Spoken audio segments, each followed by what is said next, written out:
Welcome to the Winged Wheel Podcast. Here to talk all things hockey are your hosts, Brad Crisco, Ryan Hanna, and Evan Lobsinger.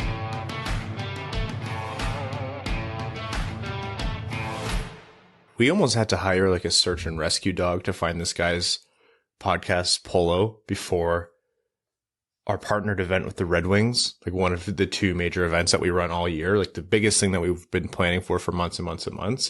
And he just rocks up today wearing it for a random episode with 3 games left in the season. Yes, that is how you know I need to do laundry. So that's clean? I think so. Did you wash it after the event? After the November one, yes. Oh, that's right. And you didn't come to the last one. Brad, some congratulations are owed. Thank you. I'm actually not even trying to be funny here. Let me know if I get this wrong. WOSHL champion. Yeah. Alora rocks. Yeah. Brad is a winner. You're a champ, man. And thank you for winning in 6. So you didn't have to miss this episode and make me have to work with an extremely exhausted Evan for a dual podcast rather than a full set of hosts here. Well, full set. I mean, I'm running on like 2 hours sleep right now. We've got 2 hosts and 3 are here. I'm here. Something for like more that. Like moral support more than anything else. There has never been a bigger we have 2 to 3 games left in the season vibe than there is today.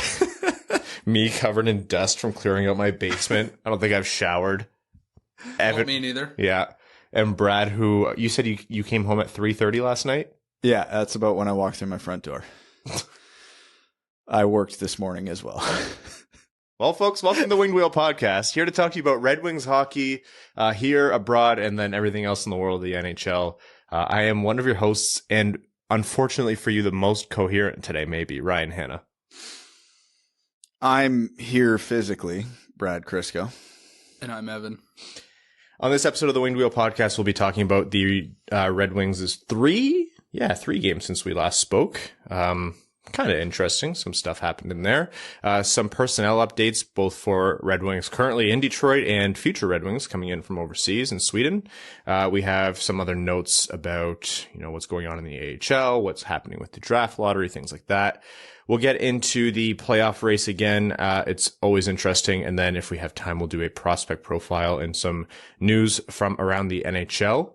But first, I want to let everyone know that the Jamie Daniels Foundation is hosting a Comedy Night of Hope on Sunday, May 1st at Mark Ridley's Comedy Castle in Royal Oak, Michigan. Tickets are as low as $50, and including the show, you also get a meal, whether it's lunch or dinner, depending on which show you go to. The important thing is that the purchase of your ticket goes directly to support a new adolescent substance abuse treatment center that cares for youth regardless of insurance coverage or ability to self-pay. That's a vital lifeline for youth and families in Southeast Michigan.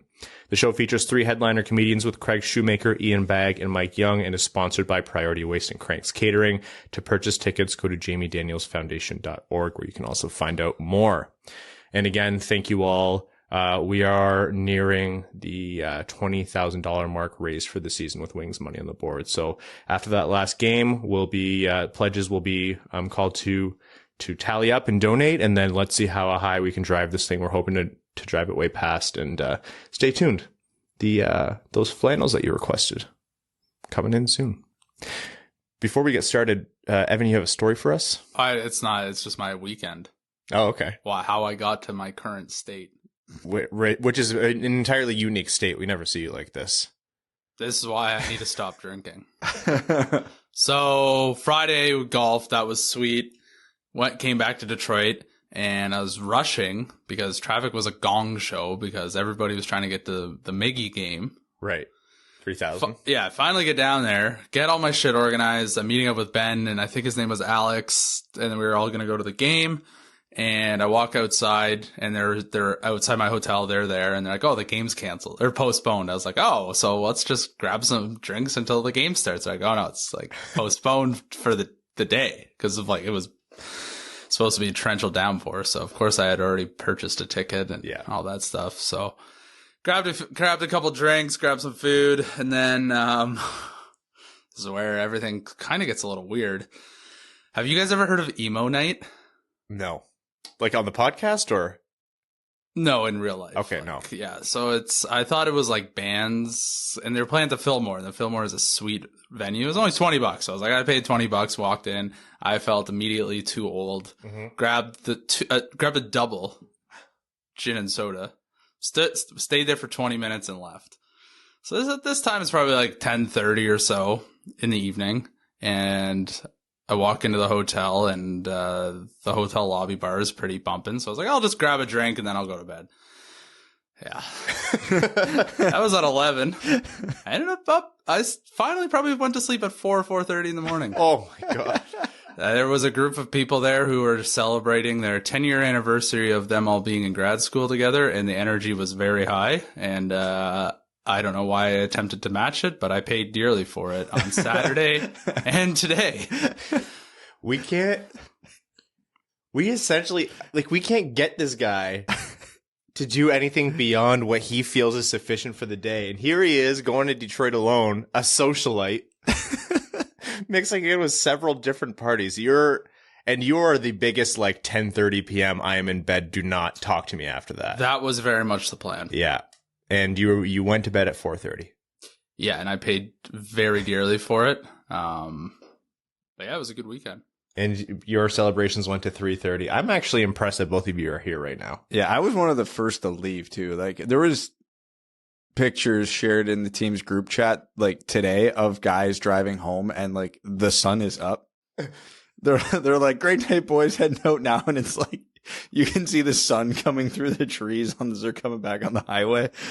Yeah, it was a hell of a party. If that trophy's not at the bottom of the Elora Gorge right now, I'm surprised. It did take us less than 10 minutes to break it on the ice, though. So good, as is tradition.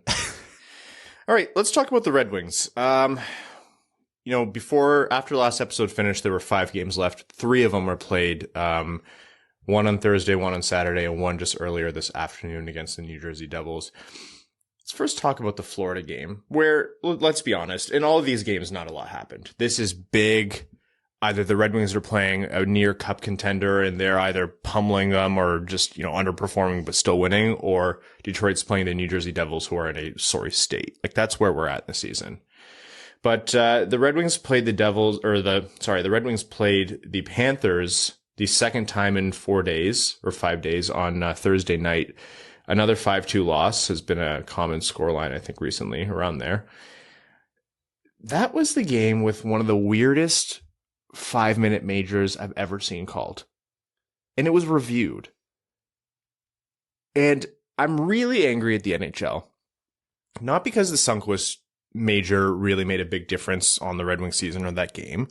And not because, that was an entirely important, game that we were all super invested in. And, how could they do this? Blah, blah, blah.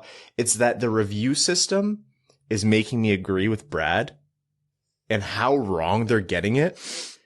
It's like, this is the joke is overused. The Joker origin story is happening right now watching this. I'm like, I watched you guys look at these stupid iPads for that long and you still got it wrong.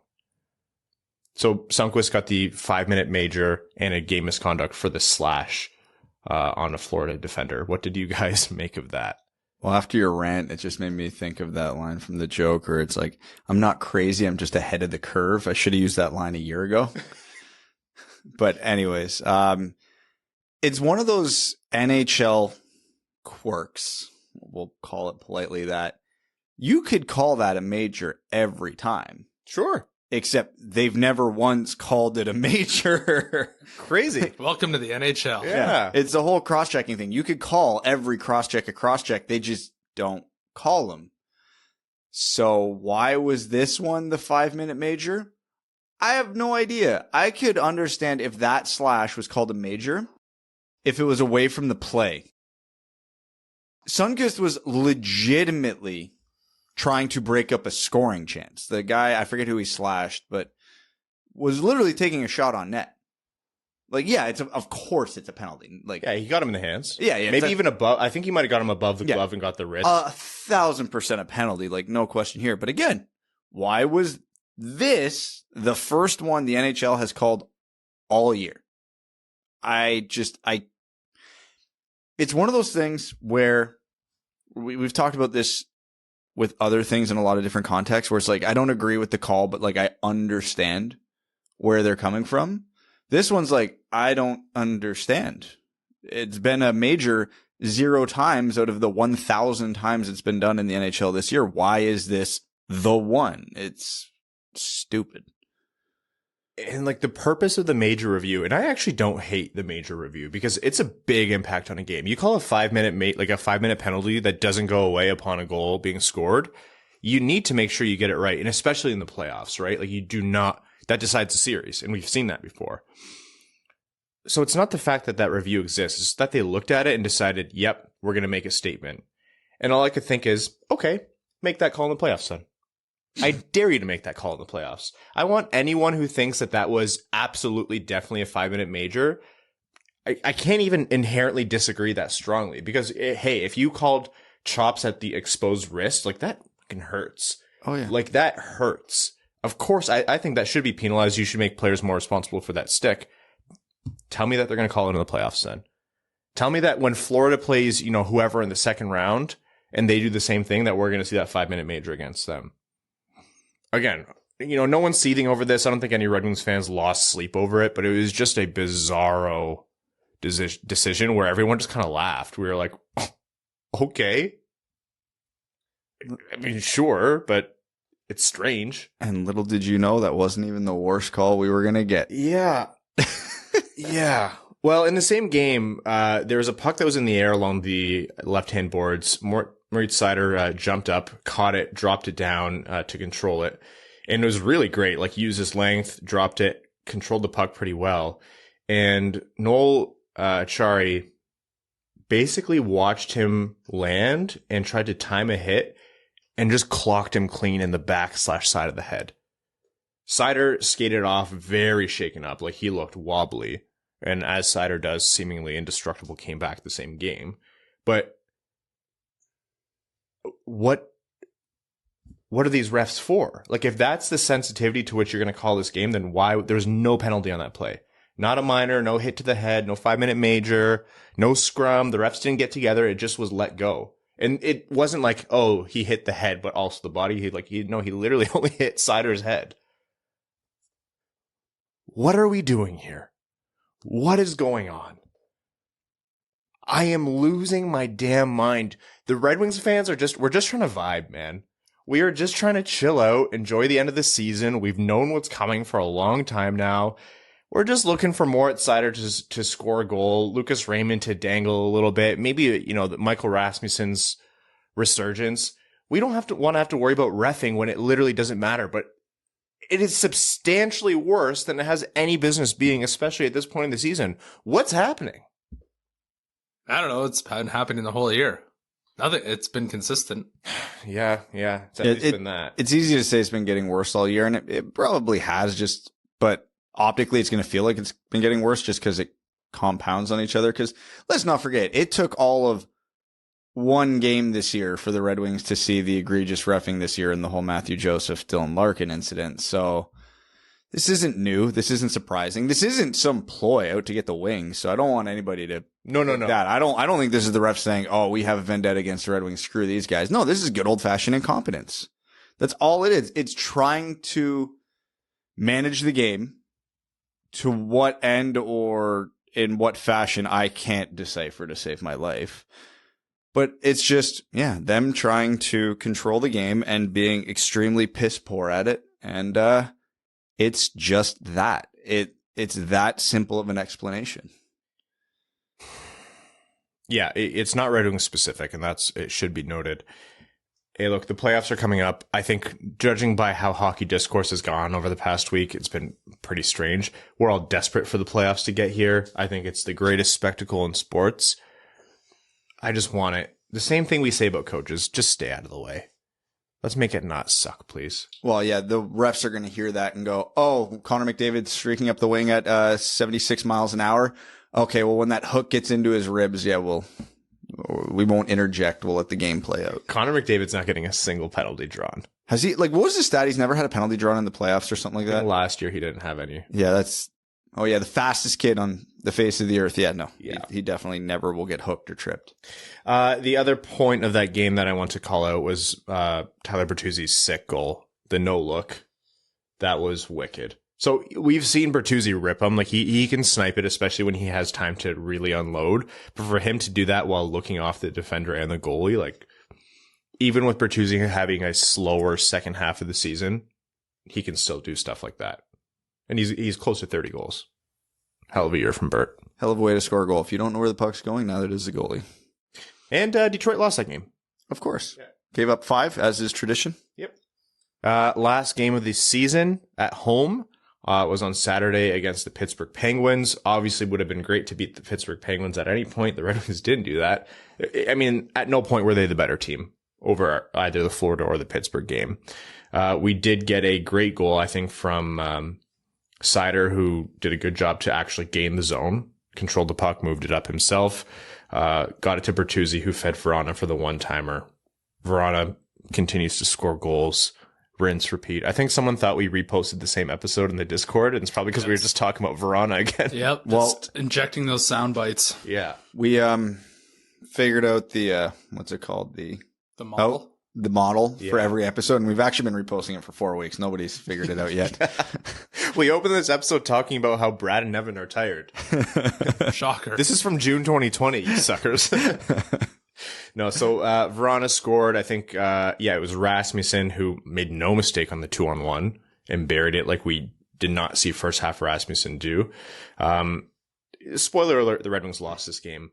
That was my first Sidney Crosby, Evgeny Malkin. Oh, I guess in Chris Letang game too. Oh, that was the first time you'd seen him live? Yeah. I don't know if I've seen him live. Remember we were supposed to go at the Joe and we had to sell those tickets? That's right. We couldn't make it. Yeah. Wow, that was brutal. Sidney Crosby is actually unreal still. He is underrated. Which is sick to say.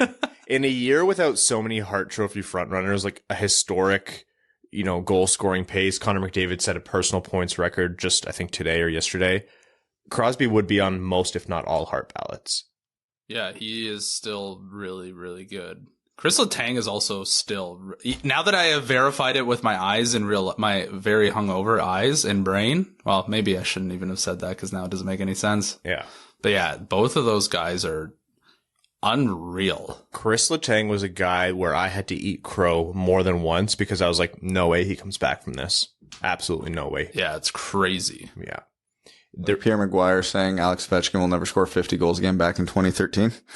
We all need to stop bullying Pierre McGuire. No, we need to bully him more. No, because if he gets fired, he's going to end up back on the air. And I will not forgive anyone if that happens. That is a terrific point. I'm horrified of that happening one day. And, with the change in ownership in Ottawa, no. Pierre's in Ottawa, you're doing a fantastic job. Keep it up. So there was a goal that Pittsburgh scored. People in the arena were also incredibly confused. Everybody was. Like, watching the game from home, nobody realized that puck went in the net. Like, nobody knew that puck actually went in the net because we were all focusing on Gensel and Grace, like, kind of getting into it. I mean, while Mark Stahl, like, absolutely buried Gensel into Grace, but still. So Jake Gensel got a shot off from right in this, like close to the crease on Grice. By all rights, Grice should have saved it. And the referee was anticipating that, and it was a quick whistle. Turns out the puck was actually loose. So what happened was, and I'm not being biased here, I assure you I've watched this several times. The puck, the referee assumed the puck was frozen. He blew the whistle. The puck was loose, slid a few feet. Evgeny Malkin picked it up with one stick handle, and then with another motion with the stick, knocked it into the back of the net well after the whistle. Malkin's stick wasn't on the puck or even pulling the puck in when the whistle went off. Verifiably. The play was reviewed, and we got a thesis from the referee who was explaining it to the arena. It didn't make any sense. Hey, just a pro tip, NHL and refs. If you need 2,000 words to explain why a goal is good, the goal's not good. That's just a more than 144 characters. Yeah. If you can't tweet it. Yeah. And we got an explanation about the continuation of motion that this is a rule change because it used to be the intent to blow the whistle meant the play was dead. So a play could be dead even before you. But they did blow the whistle. intent plus a whistle. Well, the They intent thing has changed that rule. Oh, Yeah. That rule has been changed because that was egregious and stupid. But then they essentially said a whistle stopping a continuation of a play where the puck was going in meant that the whistle, like the goal counted essentially. And Would the whistle have changed the outcome of the play? If the answer is no, they'll allow it. And essentially the way I interpret that is the motion into the net had to have already been happening in some capacity. And every time I watched it back, I said, that whistle went, and then Malkin pulled it in a little sideways and then knocked it again forward. There are two motions with the stick on the puck, and neither of them started or were even in progress before the whistle went off. So how did this goal count? So I got a few thoughts on this, so I'll go through them one at a time as quickly as I can.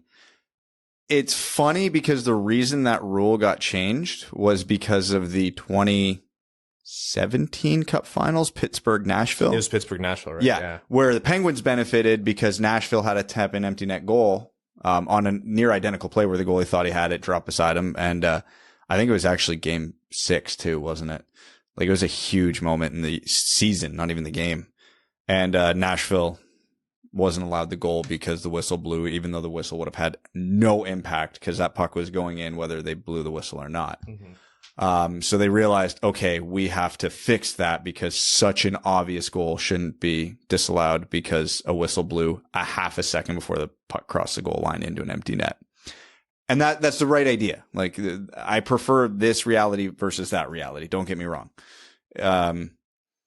So then leading into this instance, this was one of those weird cases where two wrongs do kind of make a right because the referee screwed up twice here. Oh, yeah. The whistle that we're talking about in contention should have never went. Thomas Greiss never had that puck. That should have been a goal that should on its own. Yeah, that should be a goal. Like, if the refs screw nothing up here, this should end in a goal. Because Thomas Greiss never had control of the puck. Evgeny Malkin was wide open, and there was no Red Wing in position to stop him. So that, let's be clear. If the referees were even half decent at their job, this ends up in a goal for the Penguins, which is why it's not worth getting, like, furious about. Don't lose sleep. But, so they screwed up there. They blew the whistle. Okay. Play's dead. Malkin doesn't have the puck. Whistle's gone. Whatever. And the whistle goes. Malkin gets it. Puts it in. It's a goal. Okay. Sucks for Pittsburgh, but it's no goal. They blew the whistle. They shouldn't have blown the whistle, but they did. Malkin didn't have the puck, whatever. And then, they overturn it because I guess they felt guilty about blowing it dead. So they got to the end result that it should have been at by screwing it up twice. And if that isn't the most NHL thing, that reminds me of my undergrad. Yeah. Yeah. Wow, that rang painfully true for me. Thank God for part marks. But yeah, so this is how the NHL gets things right, by getting it wrong twice. Again, we're just trying to vibe, man. We're tired. Everyone's energy right now is you two staying up until 3:30 and then having things to do the next day. Like, Wings fans are just trying to enjoy the end of the season. The sun's coming out. Miguel Cabrera hit his 3,000th hit in Comerica, which was awesome. We're all just trying to enjoy this, and the refs are just sitting here throwing whatever this garbage is. Anyhow, the game ended. Pittsburgh won by a lot. It is what it is. Vrana was essentially the only thing that was good. He scored that game. End of story. And then the Red Wings played their third of those three games that we're talking about today, earlier this afternoon, against the New Jersey Devils, who are missing anyone good on their team. I think anyone remaining has the flu. And they sucked. That was just a bad team. Watching the New Jersey Devils today, I was like, yeah, you know what? Doesn't matter how bad you want to tank for Bedard and Michkov. I don't think you can be bad enough if this team is out there. I mean, not counting the empty netters, it was still a 1-0 game. So, they gave it the old college try. They did. Yeah, they absolutely did. It wasn't a close 1-0 though. I don't know. They had a goal disallowed because of offside. Didn't New Jersey? Yeah, there was a goal disallowed for each team. Yeah. And Nedeljkovic got the simplest shutout he'll ever see in a Red Wings uniform. He's earned it for what he's been through this year. In the near, like, anytime in the past and probably the foreseeable future. It was like under 20 shots. But hey, he was solid. Rasmussen scored. Rasmussen was part of the turnover. Bertuzzi actually is the one who forced it, I think, technically, for the Sundqvist opening goal. And then Rasmussen scored an empty netter. Bertuzzi scored an empty netter. Overall, I mean, you could be mad about the not tanking all you want, but the reality is the Red Wings are substantially better than that New Jersey Devils team. I do not see. Could Alabama beat? That was bad. It's funny because in the group chat, we were like hypothesizing, okay, the Devils could actually technically pass Detroit if they win out, except for one OT, and then they just go ahead and lose to Detroit. And at the start of that game, you knew, like, no way. Imagine signing Dougie Hamilton, thinking you're good, and then are also garbage. I feel bad. New Jersey has been buying for like 3 years, and they're still horrendous. Strange. And I think with better goaltending, like a healthy Bernier and maybe... So they're bad by accident. Yeah. Well, yeah. They're not... They didn't think they were going to be this bad. By no rights would... Even if you told New Jersey, hey, you're going to finish out of the playoffs, I'm assuming they would have thought like 20th overall. Just out of the playoffs. Yeah. They're currently sitting 28th pretty comfortably. I think better goaltending makes a big difference, and maybe better health for especially like Jack Hughes, Nico Hischier, that kind of thing. Yeah, but I think they've had like 8 goalies this year. So, yeah, some consistency would help. Man, Jonatan Bernier, we've seen what he can do on a bad team. I think that's what they were hoping for, and it just was not the year it was meant to be. Can't do it if you're not healthy, right? Fact, yes. So that's the Red Wings. They are currently sitting 25th overall. They have 3 points clear of Ottawa, who's in 26th, but Ottawa has a game in hand. They're 1 point back of Buffalo. So Buffalo has firmly 1 point, and they're both even at 80 games played. And we'll take a look at those standings more later. The Red Wings' upcoming game, they have Toronto on Tuesday night, who... Oh, boy. Like, all jokes about Michael Bunting aside, they just lost Michael Bunting, maybe long-term, which... bad timing as you're approaching the playoffs. Yeah, it's going to be tough losing your veteran leadership when you head into the playoffs. They just got tuned up by, what was it, Tampa Bay? Yeah, like 8-1. I thought only the Red Wings did that. I texted Steve Dangle something like irrelevant to the game. I was just like I was bitching and moaning about something to do with like the general admin of podcasts. And it was this whole thing. I was like, do you guys go through this too? Like, what do you do with this? And then I flipped to the score of the Toronto game. I went, never mind. You're really busy tonight. Sorry about that. So Toronto's going to probably look for a tune-up game. We'll see how that one goes against Detroit. Don't hold out hope. If you want to see a win, last game of the season is on Friday, the 29th, 7 p.m. Eastern. It's against New Jersey again. That'll be Detroit's best chance in my mind. And then that's it. We're almost there. Huh. It's felt long and short all at the same time. Yeah, it did. No part of the season has felt short. No, this felt like a 120-game season. Yeah. Like I legit felt like the season was over just from like not like this team's once so bad. December happened, it got really long. Yeah, it was like January 30th. It's like we're good here. This that's been 82, right? It's also like these past couple months, the games have been jam packed. Like February was a super soft schedule because of that break and then the delays and everything. But March and April have been like pretty much you blink, you missed a game. All right, some positive news. Simon Edvinsson signs his ELC. Hell yeah. So Frölunda wraps up in the SHL playoffs. Edvinsson is eligible to be signed, and the Red Wings sign him to his entry-level contract, which starts the 2022-2023 season. So I know some people were hoping, is there a way he makes it over this season? There would be no time anyways, and no, the contract starts for next season. He had a phenomenal year over in Sweden. I want to caution by saying don't hold him to the exact trajectory in what Moritz Seider did. What Seider did and is doing right now is literally going to win him a Calder Trophy for best rookie in the NHL, or should at the very least. So you can't hold any rookie to that standard. But in terms of the path they took, their seasons just before coming over to North America, I do not blame people for being hopeful about Edvinsson and even making the Red Wings right off the bat. Yeah, it's also worth noting that he'll be a year younger starting next season than Seider was this year. Yeah, I think it's a pretty safe bet he's coming over to North America. That could be Detroit or Grand Rapids. Given the left side of Detroit's defense, his odds are good to make the big club, especially the way he played, because he had one of the most impactful U19 or U20 seasons in SHL history,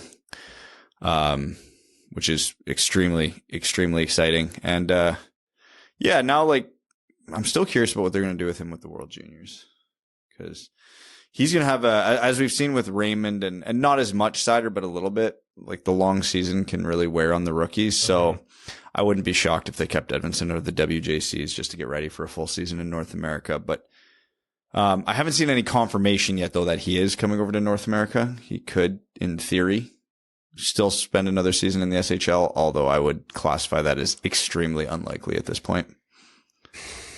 Obviously, I'm not going to be mad if he goes. I mean, we get to watch him on a best on best among his peers international tournament that we missed out on really over the holiday break.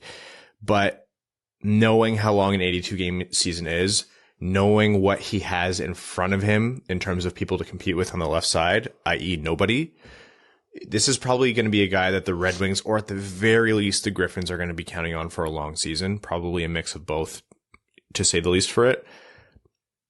I kind of prefer they sit him out, have him train, get ready for the season, have a good training camp, and focus on the Red Wings, and if not, the Griffins. He does need to put on weight, and he did have a couple injuries this year, so yeah, they might leave it to him, and if he says he wants to go, he wants to go, but yeah, I don't know if that'd be the greatest decision. Hell, Sweden at least has the advantage of being able to replace him with the U20 Player of the Year.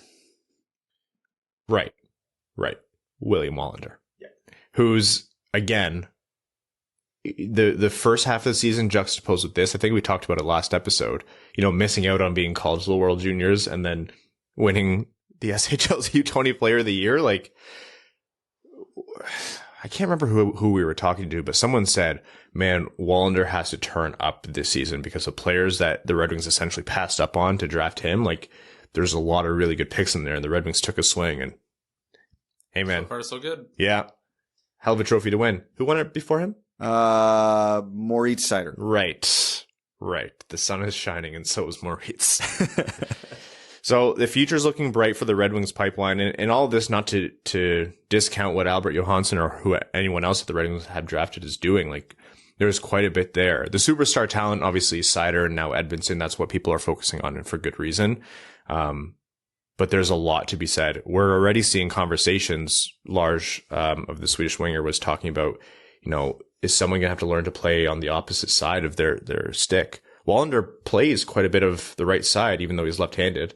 So you have that right there. And I'm curious to see what the Red Wings top four looks like in like 2 to 3 years. It is absolutely hilarious looking at the big picture, just how few misses, if any, and how many exceed expectations when the Red Wings draft a Swede lately. It's Edvinsson looks like he's outperforming his draft slot. Wallander might. Berggren definitely is to this point. Soderblom definitely is to this point. Even Dover Nilsson and Niederbach look like pretty good for where they were picked, even though they're still long shots. Like, it's hilarious. Every time we talk to anyone in the industry, every time we talk to someone in the Red Wings organization, scouts or what have you, everyone says, and we believe them, you draft the Swedes, of course that's a fantastic program. A lot of different programs they have over there. It's a well-established hockey superpower, of course, so you're going to get a lot of talent out of there.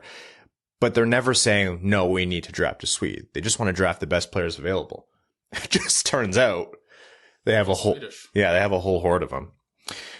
You have to imagine Elmer Soderblom's ELC is coming soon then, yeah? You would think, yeah, he's got to get over to Grand Rapids this year. He's got, at his age, nothing left to prove in the SHL. I think the trigger is once we hit publish on this episode. Yeah. Probably something like that. So let's quickly add in. And super excited to see Elmer in Grand Rapids next year. I expect him to, slowly transition, but build up steam as the year goes along. Not like unlike what Jonatan Berggren did this year. That's right. There we go. So we'll just keep one of those in. Great transition. Jay, so that's at HWCJ, who's a great follow for Red Wings Twitter, put this out, and I was wondering if he was close. So it's confirmed that Jonatan Berggren now holds the record for most points by a rookie for the Grand Rapids Griffins, 60 points in 68 games for Berggren. Seems good. It's not bad, huh? That'll do.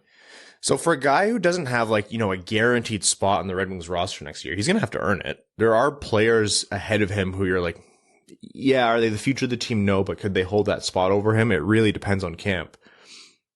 You look at the season he's had and you're like, that's about what you had to do to set yourself up as best as possible coming into this offseason. Yeah. And, if you even look at his season splits, his second half has been really good. He's got 14 points in his last 8 or 9 games right now. He's on a tear. He's on a hell of a tear. And, so it's not just that he had a good year. He's gaining momentum as it progresses. He's getting better. You can see the improvement. So that gives you optimism that, yeah, he might walk into camp next year and probably should be an even better version of what he is now, which is a fantastic thing to think about. And for a guy who's been through as much as he's been through with devastating injuries at the worst time during some of the most important years of his development, this speaks to the amount of talent that he has and why he was picked so high in the draft, essentially a first round pick with how high he was drafted, and B, the perseverance that he's shown to battle back and get through to this point. They weren't minor injuries. It was to the point where, he was great up until he was hurt and then hurt again. And, we were really unsure to almost to the point of writing him off as a viable top 6 future player because we were like, there's no way that you can come back from this so many times. And he's proven us and a lot of different people wrong. So good on Berggren. And I hope to see him on the Red Wings next year because that means he's gone above and beyond in camp, which is exactly what you want to see from the Wings rookies. Okay. Before we do our ad break here, you want to do Brad's favorite thing? Want to do a tankathon? Oh, yeah. Yeah, people love that, Brad. I think they love it, not because it's encourages excitement or anything, because the Red Wings aren't going to win the draft lottery, because you hate it. So it's the only reason, because we've done how many, and the Red Wings haven't won one yet. All right, let's simulate this draft lottery, which is actually happening on May 10th. The Red Wings have 8th best odds, and they stay 8th overall. Look at that. Hey, wow. Weird how that works. So according to Tankathon, that's Danila Yurov. Although it could also be... I'd be okay with that. Frank Nazar. Be okay with that. Could be Lambert. Could be Lehner, or could be Cutter Gauthier. Maybe we'll talk about him in a little bit. Nah. Before we get into all of that, let's first talk about how this episode of the Winged Wheel podcast is proudly brought to you by the FanDuel Sportsbook, a sponsor that gives hockey fans what we really need, especially right now, even more excitement in the game. There's so many reasons why FanDuel is America's #1 sportsbook. They're simple to use with great odds on different betting markets, giving you more action every game day. They also have a lot of unique bet types like same game parlay and exclusive promos on the biggest events. And when you win, you get your winnings back safely in as little as 24 hours. Now listen to this. FanDuel is letting you place your first bet risk-free up to $1,000. Just place a bet on any game and FanDuel will refund you up to $1,000 back if you don't win your first bet. If you win, you keep the cash. If you lose, you get up to $1,000 back in site credit. Download the FanDuel Sportsbook app to get started with that risk-free bet, and be sure to sign up with promo code WWP so they know the Winged Wheel podcast sent you. That's FanDuel Sportsbook, promo code WWP. You must be 21 and older and present in New Jersey, Pennsylvania, Illinois, West Virginia, Indiana, Colorado, Iowa, Tennessee, Virginia, or Michigan. First online real money wager only. Site credit is non-withdrawable and expires in 14 days. Restrictions apply. See sportsbook.fanduel.com for details. If you have a gambling problem, call 1-800-522-4700 in Colorado, 1-800-BETS-OFF in Iowa, 1-800-9-WITH-IT in Indiana, 1-800-GAMBLER in New Jersey, Pennsylvania, Illinois, or Virginia, Tennessee Redline 1-800-889-9789, 1-800-GAMBLER.net in West Virginia, or call 1-800-270-7117 in Michigan. Okay. The NHL playoff race is coming near the end here. And of course, the Eastern Conference is the Eastern Conference. I think the only real excitement there is who's Toronto going to have to face their demons with, especially in the first round, maybe only in the first round. But in the West, you have LA holding down that third spot in the Pacific with 96 points. They have 2 games to go. You have Vegas behind them at 89 points with 4 games to go. So it might be there. It's probably not going to happen though in terms of the Pacific, but you do have 2 wildcard spots. You have Nashville's 4 games left. They have 93 points. Dallas, 3 games left. They have 93 points.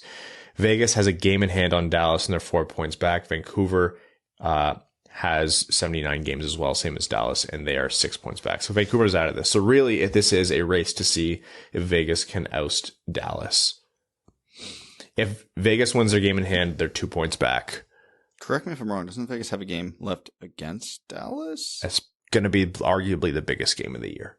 Not arguably, it is. Until the playoffs start, that is. There's no other game that's been relevant standings-wise with any sort of significance yet. This is the one. So if Vegas wins that game in hand, it all comes down to that game. Like, in theory, you gotta assume both these teams aren't going to royally shit the bed at this point. But yeah, stranger things have happened. I mean, Vegas already has been. They have whatever the hell is going on with Robin Lehner right now. Oh, that I don't even want to talk about that because there is so much confusion and garbage around that. My God. Which is unique for Vegas. Yes. Yeah. Strange. They do not have player team issues at all. None whatsoever. So that game, the Dallas-Vegas game is on Tuesday night. Vegas has San Jose at home, and then they have 3 games on the road. So Tuesday, Wednesday, and Friday. So yeah, the Dallas one's huge, but they're... Someone on San Jose, I think they play Vegas very shortly. Maybe that's even today. Yeah, San Jose, Vegas is today. Yeah, someone was saying that someone on San Jose, I can't remember who it was, but they were saying that that's their biggest game of the year. I love that. Me too. That's incredible. We need more of that. Absolutely. I want the bottom feeders to say, screw the lottery. I want to ruin this team's whole weekend. I want to ruin your season. Yeah, I want all of that, especially Vegas, because they do not like one another. No, that playoff series. I love how quickly they latched onto that rivalry too. Me too. That team didn't exist. Now you hate them. That's incredible. Yeah. That's what sports is all about. I hate them too. Yeah. I want, like, in the MLS, I want a Detroit team so I can really hate Toronto FC. I want the Detroit MLS team. I want, like, the Detroit PWHPA team. I just want reasons to hate other teams. That's what sports fandom is all about. Anyways, should we give a second to what's happening in Vegas with Robin Lehner? I literally don't understand enough of what's going on right now to actually form a valid opinion on it. I thought, so wasn't it like he was hurt and he wanted to shut it down and have surgery, but Vegas was like, well, could you play anyway? And he said no. That's what I thought it was. So from what Elliot Friedman was able to piece together, he think what's happened is Lehner, who is playing hurt, was upset at the criticism he was receiving because he's been getting Pete DeBoer, good coach, bad coach, whatever. He's not a schmoozer for sure. No. Doesn't butter up his own players. And, you know what, deserved or not, Lehner was thoroughly placed under the bus recently. So Lehner wasn't happy about that. And he informed the Golden Knights last Thursday that he was going to have surgery and shut it down. And then within the last few days, there have been conversations between Lehner, the team, his agents, and everyone involved trying to see if there's a solution to all of this that would have him in the lineup. Yeah, it's called surgery. What a mess. I can't. How do you let this happen with a guy who you essentially need to be healthy if you're going to do anything in these playoffs? Buffalo Sabres music? Oh my God. Jack Eichel's like, where am I? Yeah. I thought I just left this. Shouldn't it be up to basically the doctors and the player? Like, the team does not control the player's medical, So it's to varying degrees, yes and no, right? Like, I don't know. Well, how'd Jack Eichel end up here again? Yeah, it's a mess. The last game he played was the 20th, the Vegas-Washington game. So we'll see how that all shakes out. But yeah, that's a disaster. Who's their backup? Yeah, Logan Thompson, who they essentially need to. Congratulations. You need to get us into the playoffs. If your nickname by the end of the year isn't Logan, literally Jordan Binnington Thompson, this whole season's going off the rails. That's essentially, and this kid's 25 years old. Hey, the similarities are lining up. Hey, we need an undrafted goalie, still maturing in terms of development in the league. Not a lot under his belt. We need you to win out, essentially, big guy, and then we're going to need a lot from you in the playoffs. Remember when they wanted to send Jordan Binnington from the AHL to the ECHL, and he said no? Vegas is, sorry, you're talking about Binnington. What did I say? No, you're talking about Binnington, and I was talking about Vegas, but Vegas is just, like, I get they're a new franchise, but holy hell, what a mess. Show. Yeah. It's always entertaining in Vegas. All right, well, speaking of entertainment, let's get to what the people want. Prospect profiles. Cutter Gauthier is our prospect profile today. Brad, why don't you take us away on what to expect from Cutter? Cool name. Interesting. I think this is the first cutter I've seen in the draft.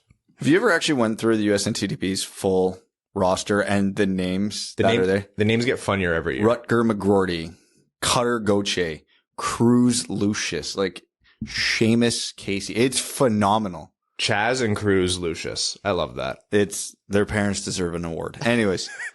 Some kind of award. If your name is Chaz and you have a brother with a more unique name than you, your parents deserve an award. Anyways, Cutter Gauthier of the USNTDP, primarily a left winger. So, a late riser on a lot of boards this year after a pretty underwhelming start to the season. Don't really know how to describe him as a forward. He's very much a shoot first, get the puck to the net type of guy, type of player, without being a super physical power forward with an absolutely elite shot, okay playmaking, and circling back, like good hands and just an unreal shot. So his game is very simple and it's very effective. Because again, when you can shoot like he can, and he can skate very well as well, and he's like 6'2", so even though he's not a physical guy, he's not easy to knock off pucks, and he can cycle well, and he can play off the wall, and he can do all that stuff well. There's a lot of potential in his offensive game, but because of, I don't want to call them limitations, just because we haven't seen him get super creative with his game, there's questions about, will this simple game translate to the NHL? Now, he's produced a ton at the USNTDP, and all the tools are there. Like, if you're one of those people or coaches or scouts who like really toolsy type projects, Gauthier is right up your alley. Because if all his skills translate to the NHL, like, he'll be a home run. But like always, it's that if. But there's a lot to like there and a lot to get excited about. Yeah, I don't dislike Gauthier as a prospect. I think you're right, Brad. He has a lot of tools that are going to be appealing to scouts. The fact that he has a wicked shot, like he can put the puck in the net, and the fact that he's a good skater too, right? Like this isn't, you see a lot of that archetype with prospects where it's like great shot, big guy, can't move. But that's not him. I think he can skate, and I think he could do really well by skating, and if he continues to improve that could be a big asset. And I think that's going to be the difference maker between, whether he A, makes it or not, and B, whether he's like a bottom of the lineup guy or maybe even middle six. It's probably largely going to be driven by his skating because he's got the size. He's a big boy. They can fill out that frame. You can teach strength if you have the frame for it. You get him in, you get him in with some good strength training. You get him focused on the right kinds of things, especially, and that'll, empower his stride even more. A high end shot, like a really wicked wrister or a really good shot like he has, that can be the difference maker on an offense, even though he's not, the most creative offensive player, even though he doesn't have the world's highest offensive IQ. I do think he has a lot of tools that's going to be interesting. Where I'm holding up is, I don't necessarily disagree with his late rise. I just don't think he's going to be approaching where Detroit's drafting. I don't say that with complete certainty. I think we still need to see a little bit more from him. And he's the kind of player where if you saw him develop a lot more, you wouldn't be too surprised. But from what we've seen, I think there's just too many guys ahead of him to put him in the, 1 to 10 range. He does have the versatility of he's played wing and center for the NTDP this year. Yeah. So who knows? I mean, I talked about his improved skating. If he really improves on that, maybe he can flip back to the middle. Third line center could be a thing. The tools are there. Yeah. It's interesting. I would not criticize a team for taking him, between 10 and 20. He's just not my favorite pick for Detroit for where they'll likely be. No, and that's understandable, but he was previously ranked around 20 in most of the rankings I've saw, but a lot of people are wondering now if he is going to crack that top 15, so there's potential. I think he's not a top 10 guy to me. He doesn't have the consistency of being in there. Obviously he would be a very strong value pick in the second round. Oh, yeah. And boards have been kind of all over the place with him. Not really into the second round, but like late first. So you never know. Draft days are weird at the best of times. Yeah, I see him being a middle six player in the NHL. If he can work on his consistency, continue to get stronger, he will for sure play in the NHL. He's just not a top 10 guy, in my opinion. All right, that is Cutter Gauthier. Expect these prospect profiles to ramp up, and we're probably going to start revisiting players as well as we get closer to the draft and as the Red Wings season wraps up. So thanks for tuning into that. Any other NHL news that we want to talk about? Oh, actually, we should recognize Guy Lafleur, Montreal Canadiens and NHL legend, passed away, unfortunately, on April 22nd. He was 70 years old. So our thoughts are with his family and loved ones, and an incredible legend, giant of the game, Guy Lafleur. It's a huge loss for the hockey community overall, not just the Canadiens. So, okay. Anything else that we want to get into before we do overtime here? Have you hit your new golf clubs yet? I have not. I've been waiting for you. Waiting for me? Yeah, I have not. No, I'm going to go out to the range, actually. I would go with you to the range. Let's go. All right. We can go to Whistle Bear. Oh, yeah. I'm fine for the range at Whistle Bear. Oh, yeah. Yeah. I don't want to tear up your... they're going to take away your membership if they see what I do to their fairways. You should see what some of the members do. They may as well be playing with shovels. So someone was like, you fix the holes you make in the fairway, right? I'm like, I didn't even know you're supposed to do that, or how? Yeah. The rounds aren't going well when you don't have to fix divots or ball marks on the green. Yeah. And not to say I'd never make them, but I do miss the ball sometimes. Well, you'll get there. I'll just try and be nice. You're gonna have an interesting time. Okay. Why don't we jump into overtime here? This is usually where we would take Reddit questions as well. We're going to kick that to Wednesday this week.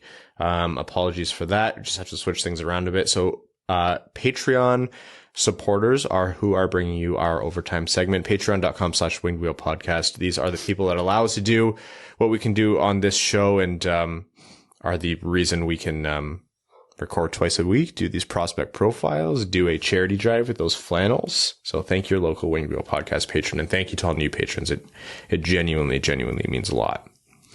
Connor Howie says, why does Danny DeKeyser look better than Hronek some nights? I have a legitimate answer on this one. Yeah, and I think it's, joking or not, I think there is a legitimate, question in there. So yeah, go ahead. And I'll keep it simple for the sake of time. Danny DeKeyser is a smarter hockey player than Philip Hronek. Yes. I actually didn't even think DeKeyser looked that bad in the Pittsburgh game, but I was also extremely hungover, so please take that with a massive grain of salt. I mean, you look at Danny DeKeyser that game relative to what was happening around him, and also it's understandable yes. to come to that conclusion. Yes. It's your Seider's going to shield a lot of that from DeKeyser, but and I think Max gets a lot of credit for this one. Like, DeKeyser was used as a little bit of a whipping boy, especially to start the year out. And I don't think his play was good, and I don't think it would, the criticisms were overblown. It's just that, you look at the balance of the year, he wasn't what was driving the needle to the wrong side of the, Well, it wasn't helping. Scale. He wasn't helping for sure. But you can still see a vestige of that old Danny DeKeyser in there. When he doesn't have to do too much physically, he's perfectly fine. But as soon as he gets a team that's very quick or they're a faster team, he's screwed. Barring a lot of things going terribly wrong for the Red Wings this offseason, we're watching DeKeyser's probable last games, I think, in the Winged Wheel. Man, it's got to be the NHL. I'll be shocked if someone else signs him. Same.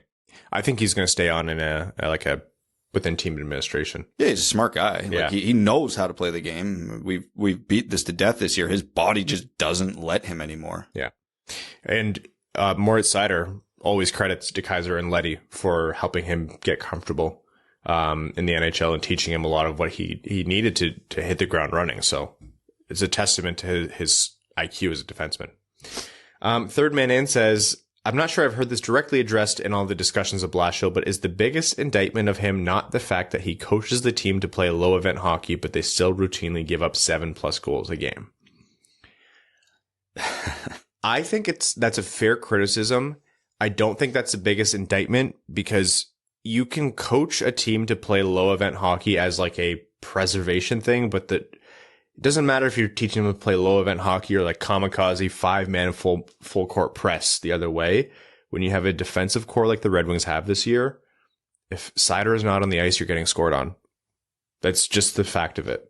So yeah, I'm not a fan of how Blashill's handled a lot of the team and the defense specifically, but I think low event, high event, whatever, I think you're going to get some version of this no matter what.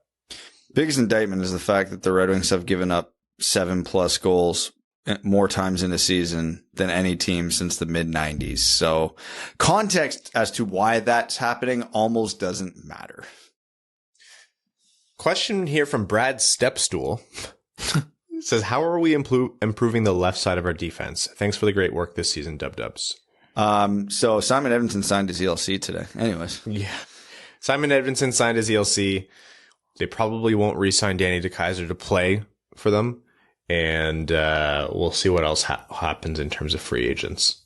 Yeah, Wallman, Mark Stahl, and Simon Edvinsson is still bad by NHL standards, but it's better than what we've seen this year. Babe Landeskog says, I missed all the hockey games this weekend because I went to the Cubs game Saturday. They won 21-0 over the Pirates. My God. Yeah. Good God. Hey, anytime you get a chance to beat a Pittsburgh sports team, you do it. Did we ever talk about how the Yankees walked Miggy? No, we didn't. I understand why it made sense in the context of that game. You were still a baby back bitch for doing it. God, sick league. I hate the Yankees. And thank you, Yankees, for just reaffirming that. Sick league. Yeah. I'm so happy for Miggy, man. As for a hockey-related question, I still have a gut feeling the Red Wings will do something like trade Burt during the draft. What are your thoughts on the likelihood of this and what he'd bring in for us? I feel like we've covered this before, but to reiterate, the likelihood is not like guaranteed, but it's strong. Like it's very much on the table, and I think we'll talk about it in the postmortems. But he's viewed very highly around the league, so he would bring in a lot. I think this is a conversation we're going to keep happening, and I think you're right. This isn't like this never happened, so don't expect it. Bertuzzi could have gone at this deadline. If his personal decisions or if federal guideline mandates, if one of those things was different, I think there was a very good likelihood we would have seen Bertuzzi shopped. Hell, he was being shopped. There were conversations being had around Tyler Bertuzzi. Who knows what's happening between now and the draft? July's a long way away. Things could change. Teams could have intel as to which way the Canadian government's going to go in terms of their vaccine mandates to enter the country. It doesn't matter whether you think Bertuzzi should be drafted. There is a strong possibility of it happening. So I would not be shocked whatsoever. And in terms of return, if he wasn't dealt now, you're looking at first high-end prospect, something equivalent. Yep. Like plus. Yeah, like look at the Mantha trade as a barometer. That's probably going to be pretty close to what he would get. Yeah, it's not going to be that exact formula, but it's going to be around there. Jake Nagy says, it seems to me there are a top 7 in this draft. Wright, Cooley, Savoy, Slavkovsky, Lambert, Nemec, Jiricek. How important then is it for Detroit to finish below Buffalo and Ottawa? If there isn't any change in the lottery, I feel like landing one of those 7 is a much bigger get than the tier of players like Geekie, Kemmel, Nazer, etc. That's the first I've heard of a top 7. If I'm being honest, I don't think Lambert belongs in that group. A lot of the other guys you mentioned actually are probably more consistently ranked above him. And the Red Wings can't get like that top 6 probably sounds about right. But the Red Wings can't get there without winning a lottery. Like it's just not possible. So if they're picking where the Red Wings can pick outside of winning the lottery, the only real advantage to it would be maybe getting positional preference. Because in terms of the talent between 8, 9, 10, 11 is minimal. Man, watching what Seider and Raymond have done this year really make all of this so much more stomachable. And Edvinsson. Yes. And Wallander. And Kosa. And Berggren. And Johansson. Right? Like, the Red Wings might have walked away with a top 2, maybe arguably best, maybe, down to third best at worst draft for both in 2019 and 2020. There's not an argument for Seider to be outside the top 2, and there's not an argument for Raymond to be outside of the top 2 right now. So that's how I can watch these last games, being a little bit more stress-free about what Buffalo and Ottawa and Detroit beating New Jersey isn't a bad thing. Like Nedeljkovic getting a shutout, it's a good thing. Like he could use the confidence going into next season. You can't lose your mind about a hockey team whose goal to win games is winning games. It just is what it is. But knowing what's there, I understand that separation. But like you said, Brad, you kind of just have to. You're either winning the lottery or you make do with what you got. Large, the prophet of the towering behemoth, says, "Greetings, Sweetophiles. Why are we so obsessed with handedness on defenders? Yeah, sure, there can be some advantages playing a righty with a lefty, but in truth, I feel if you have 3 fantastic lefties and 1 righty, you play the best players, even if one ends up being on the wrong side. We aren't this anal about wingers. What do you think?" Oh, that it is a whole different ballpark when it comes to defensemen in terms of this conversation. Now, I agree with you on the main point of, if you have 2 options, one of them's a righty and one of them's a lefty, both for the right side, and the lefty's a significantly better player than the righty, then yeah, you do it. Even if that means that player becomes a little bit worse. But when you are trying to break the puck out quickly with forecheckers, the advantage of being able to receive that pass on your strong side is significant. There's a reason almost every NHL coach believes in it, because there's a very real advantage there. Now, I'm not saying it can't be done, and there are several guys around the NHL who do it very, very well, but there's not as many as you would think. So it's more or less a tiebreaker if you want to simplify it, but yeah, no, it's a real thing. I'm thinking of when I played, and you could play on your offside. Like I think Large is making a very good point here that it's not impossible, but those little fractions of seconds, Brad, that you just mentioned, where you're given away just by default for your stick being on the wrong side of your body, it does make sense. There's situations where you're going to have to do it. You have a clear-cut top 4, and if you have Evan Lobsinger playing on your third pairing, he can't slot up into that top 4, especially if you're in the playoffs, especially if you're trying to compete for a cup. You got to do what you got to do, and if that's the best version of your team, so be it. But I think as much as you can, you have to get guys playing not necessarily on the exact side of their handedness, even though that's where it ends up 90% of the time, just where they're comfortable and where it makes sense for your team, especially as team defense. So. There's so many little nuances that could affect a game, because if you have a defenseman on his off wing and his D partner's got the puck behind the net and that puck comes up to his side to make the play and he has to catch it on his backhand, if there's pressure, he's either got to backhand that puck out of the zone, which that's almost impossible to make a clean breakout pass on your backhand with pressure, or move it to his forehand and now his stick and puck are in between him and the net, which is the last place you want it to be when you have pressure on you, because then a turnover means you're chasing rather than trying to recover. All right. We're going to wrap up there. We'll be back with you on Wednesday, and that'll be our last episode before the end of the season. And then, it'll just be more episodes, and we'll be wrapping up the season, and we'll be going to full off season and playoff content and what have you. But for now, we're going to wrap up this episode of the Wing Wheel Podcast. Thank you all so much for tuning in. Folks, we're almost at the end of the season. We did it together. Almost there. We'd like to thank the sponsors of this show, the FanDuel Sportsbook, as well as all of our listeners. However you tune in, all of you who have given us ratings recently, it's been a huge help, so thank you for that. And to all of our patrons, especially our name-level sponsors, thank you so much.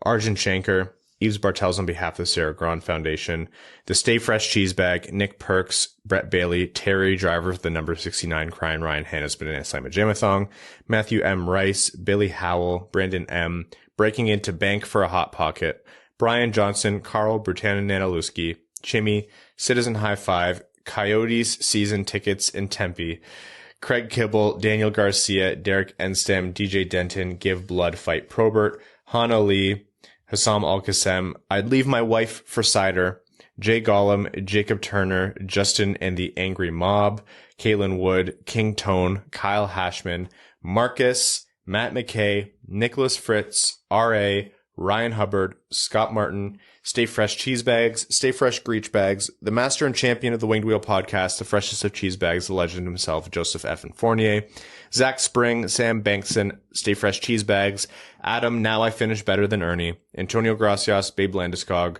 Bags Fresh Cheese Stay, Brad Ambulance Call Please, Stroke Having Am I, Ben Barron, Cheese Bags Stay Fresh, Connor Leighton, Dave W., Evans Parking Garage, Evans Bingo Card, James Laporte, Jeremiah Adobo, Jeremy Brocker, JM Rhapsody, Josh Yelton, Kevin McCracken, Quaz, Matt Keeler, Matt S., Missing Vladdy More Than Ever, Papa Woody, Revi DeLuca, Stay Cheese Fresh Bags, Stay Fresh Cheese Bags, Stay Fresh Cheese Bags, Trevor Pevavar, Zach Handyside, and Zach McCann, a driving range superstar. Take care, folks. Enjoy the weather. Thanks for tuning in to the Winged Wheel Podcast. Be sure to check out wingedwheelpodcast.com, where you can subscribe to the show on iTunes, Spotify, or wherever you get your podcasts. You'll also find links to other ways to support the show, such as Patreon, official podcast apparel, and more. And don't forget to follow the show on Twitter at Winged Wheel Pod. And of course, the hosts at Brad Crisco, at Ryan Hanna WWP, and at Hockeytown Evan.